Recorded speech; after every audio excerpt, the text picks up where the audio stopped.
ത്രിയേക ദൈവത്തിനു സ്തുതി. നിങ്ങൾക്ക് ഏവർക്കും ക്രിസ്തുയേശുവിൽ എൻ്റെ സ്നേഹവന്ദനം. അഗാപ്പൻ ബ്ലെസ്സിങ്ങിലേക്ക് ഏവർക്കും സ്വാഗതം. സ്വന്തം പഴയ തെറ്റുകളെ ഓർത്ത് മനസ്സിൽ സ്വയം കുറ്റപ്പെടുത്തിക്കൊണ്ടിരിക്കുന്ന ആളാണോ നമ്മൾ ഓരോരുത്തരും? പരാജയങ്ങൾ ചൂണ്ടിക്കാണിക്കാനും ഒറ്റപ്പെടുത്താനും ആളുകൾ മത്സരിക്കുന്ന ഒരു ലോകത്താണ് നമ്മൾ ഇന്ന് ജീവിക്കുന്നത്. തെറ്റുകൾ പറ്റുമ്പോൾ കുറ്റപ്പെടുത്തലുകളും വിചാരണകളും ഭയന്ന് ഒളിച്ചോടാനാണ് നാം പലപ്പോഴും ശ്രമിക്കാറുള്ളതല്ലേ? എന്നാൽ ഈ പ്രപഞ്ചത്തിൻ്റെ നാഥൻ നമ്മെ ശിക്ഷിക്കാനല്ല, മറിച്ച് തളർന്നുപോയ അവസ്ഥയിൽ നിന്ന് നമ്മെ ഉയർത്താനാണ് വന്നതെന്ന് അറിയിക്കുന്ന ഒരു വചനം. പരാജയപ്പെട്ടവർക്കും പാപബോധത്തിൽ കഴിയുന്നവർക്കും ജീവിതത്തിൽ വഴി തെറ്റിയവർക്കും പ്രത്യാശ നഷ്ടപ്പെട്ടവർക്കും തുണയാകുന്ന ഒരു വചനമാണ് നമ്മൾ ഇന്ന് ധ്യാനിക്കുന്നത്. വിശുദ്ധ യോഹന്നാൻ 3:17. ദൈവം തൻ്റെ പുത്രനെ ലോകത്തിലേക്ക് അയച്ചത് ലോകത്തെ വിധിപ്പാനല്ല, ലോകം അവനാൽ രക്ഷിക്കപ്പെടുവാനത്രേ. രാത്രിയുടെ യാമങ്ങളിൽ തന്നോട് സംസാരിക്കാനെത്തിയ നിക്കോദിമോസ് എന്ന പരീശനോടാണ് കർത്താവ് സംസാരിക്കുന്നത്. മനുഷ്യന്റെ പൂർണ്ണത അളക്കുന്ന മതനിയമങ്ങൾ പഠിച്ചവനായിരുന്നു അവൻ. അക്കാലത്തെ ആളുകൾ വിചാരിച്ചിരുന്നത് രക്ഷകൻ വരുമ്പോൾ പാപികളെ ശിക്ഷിക്കാനും വിചാരണ ചെയ്യുവാനാണ് വരുന്നത് എന്നതാണ്. എന്നാൽ യേശു ആ ചിന്തകളെ തിരുത്തി. ദൈവത്തിൻ്റെ ലക്ഷ്യം ശിക്ഷിക്കലല്ല, മറിച്ച് രക്ഷിക്കലും വീണ്ടെടുക്കലുമാണ് എന്ന് അവൻ വ്യക്തമാക്കി. കർത്താവ് പറഞ്ഞു, യേശു വിധിക്കാൻ വന്നതല്ല, രക്ഷിക്കാനാണ് വന്നത്. ഈ വചനത്തിൽ ഏറ്റവും ശക്തമായ സന്ദേശം ഇത് തന്നെയാണ്. ലോകത്തെ വിധിപ്പാനല്ല.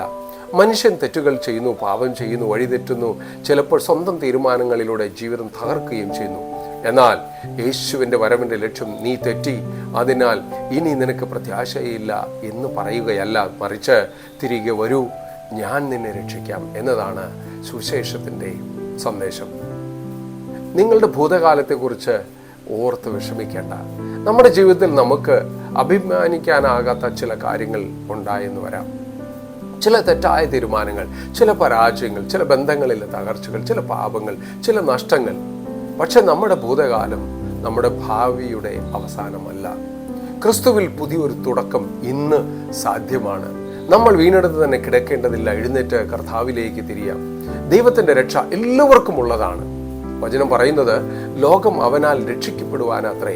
അത് വളരെ പ്രധാനപ്പെട്ട വാക്കാണ്. ലോകം, മുഴുവൻ ലോകത്തിന് വേണ്ടി. ദൈവത്തിൻ്റെ സ്നേഹവും രക്ഷയും ഒരു പ്രത്യേക വിഭാഗത്തിന് വേണ്ടി ആയിരുന്നില്ല. സമ്പന്നർക്കും ദരിദ്രർക്കും വിജയിച്ചവർക്കും തോറ്റവർക്കും വിദ്യാഭ്യാസമുള്ളവർക്കും ഇല്ലാത്തവർക്കും സമൂഹം അംഗീകരിക്കുന്നവർക്കും തള്ളിക്കളയുന്നവർക്കും ക്രിസ്തുവിൻ്റെ ക്ഷണം എല്ലാവർക്കും ഉള്ളതാണ്. കുറ്റബോധത്തിൽ നിന്ന് പ്രത്യാശയിലേക്ക് വരണം. ചിലർ അവരുടെ പഴയ തെറ്റുകൾ ഓർത്ത് ജീവിതകാലം മുഴുവൻ കുറ്റബോധത്തിൽ കഴിയുന്നു. ദൈവം പോലും നമ്മെ കുറ്റപ്പെടുത്താൻ ആഗ്രഹിക്കുന്നില്ലെങ്കിൽ പിന്നെ എന്തിനാണ് നമ്മൾ ദിവസവും സ്വയം കുറ്റപ്പെടുത്തി ടെൻഷൻ അടിച്ച് ജീവിക്കുന്നത്? യേശുവിൻ്റെ സന്ദേശം നമ്മെ കുറ്റബോധത്തിൽ കൊടുക്കാനല്ല, മാനസാന്തരത്തിലേക്കും രക്ഷയിലേക്കും ഒരു പുതിയ ജീവിതത്തിലേക്കും നയിക്കാനാണ്. നമ്മുടെ തെറ്റുകളെ തിരിച്ചറിയുക, ദൈവത്തോട് ഏറ്റുപറയുക, കുമ്പസാരിച്ച് വിശുദ്ധ കുർബാന അനുഭവിക്കുക, പാപമോചനം നേടുക, നമ്മളെ രക്ഷപ്പെടുക, അവൻ്റെ വഴിയിൽ മുന്നോട്ട് പോവുക. ഇതാണ് പുതിയ തുടക്കത്തിൻ്റെ വഴി. ഇന്ന് നമ്മൾ ഈ സന്ദേശം കേൾക്കുമ്പോൾ നമ്മുടെ ഹൃദയത്തിൽ ഒരു ചോദ്യം ഉണ്ടായേക്കാം. ദൈവം എന്നെ എപ്പോഴും സ്വീകരിക്കുമോ? അതെ, കർത്താവ് നമ്മെ സ്വീകരിക്കാൻ, നമ്മളെ രക്ഷിക്കാനാണ് വന്നത്. നമ്മൾ എത്ര അകലെയായാലും, എത്ര തവണ വീണാലും, എത്ര തെറ്റുകൾ ചെയ്താലും ദൈവത്തെങ്കിലേക്ക് തിരിഞ്ഞു വരാനുള്ള വാതിൽ കർത്താവ് ഒരിക്കലും അടച്ചിട്ടില്ല. അതുകൊണ്ട് നിരാശപ്പെടരുത്. നമ്മുടെ ജീവിതത്തെക്കുറിച്ച് അന്തിമ വിധി പറയുന്നതിന് മുമ്പ് ദൈവത്തിൻ്റെ കരുണയിലേക്ക് തിരിഞ്ഞു നോക്കുക. ക്രിസ്തുവിൽ പ്രത്യാശയുണ്ട്, ക്രിസ്തുവിൽ ക്ഷമയുണ്ട്, ക്രിസ്തുവിൽ പുതിയ ജീവിതമുണ്ട്, നിത്യജീവനുണ്ട്. മറ്റുള്ളവർ നമ്മെ വിധിച്ചാലും ദൈവത്തിൻ്റെ കരുണയിലേക്ക് നോക്കുക. ഇന്ന് ഒരു പുതിയ തീരുമാനമെടുക്കാം. ഞാൻ എൻ്റെ ജീവിതം യേശുവിൻ്റെ കരങ്ങളിൽ ഏൽപ്പിക്കും. നമ്മുടെ ജീവിതത്തിലെ ഇരുട്ടിൽ ക്രിസ്തു വെളിച്ചമാകട്ടെ, നമ്മുടെ പരാജയങ്ങളിൽ പ്രത്യാശയാകട്ടെ, നമ്മുടെ കുറ്റബോധത്തിൽ ക്ഷമയാകട്ടെ, നമ്മുടെ വഴിതെറ്റലിൽ വഴികാട്ടിയാവട്ടെ. കർത്താവ് യേശു ക്രിസ്തു നമ്മുടെ ഹൃദയത്തെ സ്പർശിക്കുകയും എല്ലാ നിരാശകളിൽ നിന്നും നമ്മെ ഉയർത്തുകയും പുതിയ പ്രത്യാശയും സമാധാനവും നൽകുകയും ചെയ്യട്ടെ. ആമേൻ.